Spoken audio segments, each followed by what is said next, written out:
Magandang araw sa inyong lahat.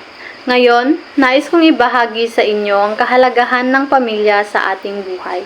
Ang pamilya ay ang pundasyon ng ating pagkatao at ang pinakamalapit na tahanan ng pagmamahal at suporta.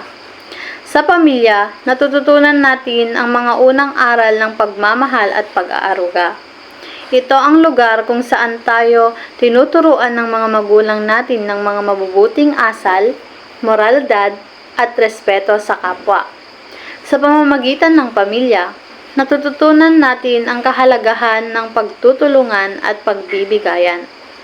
Ang pamilya rin ang nagbibigay sa atin ng kasiyahan at kaligayahan. Sa mga espesyal na okasyon tulad ng Pasko, kaarawan, at iba pang mga selebrasyon, ang pamilya ay nagkakasama upang iparamdam ang tunay na kahalagahan ng pagmamahal at pagkakaisa. Sa bawat tawanan, kwentuhan, at pagsasama, nabubuo ang mga alaala na magpapalakas sa atin sa mga panahong mahirap.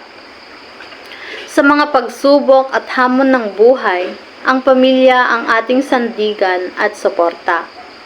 Sa mga panahon ng kalungkutan, pagkabigo, o pagkakasakit, ang pamilya ay nandiyan upang magbigay ng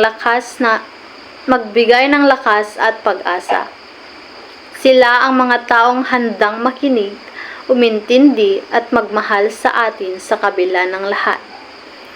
Higit sa lahat, ang pamilya ay nagbibigay sa atin ng pagkakataon na maging tunay sa sarili natin. Sa loob ng pamilya, hindi tayo hinuhusgahan o kinukondena. Sa halip, tinatanggap tayo ng buong puso at pinahahalagahan sa lahat ng ating kahinahan at kagalingan. Ang pamilya ang nagbibigay sa atin ng pagkakataon na lumago at magkaroon ng tiwala sa ating sarili. Kaya't sa lahat ng oras at pagkakataon, alalahanin natin ang kahalagahan ng pamilya. Bigyan natin sila ng oras at atensyon na kanilang nararapat.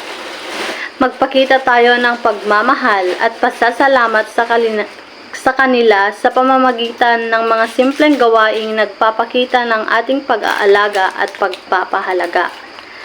Sa huli, ang pamilya ay hindi lamang isang grupo ng mga taong magkakasama.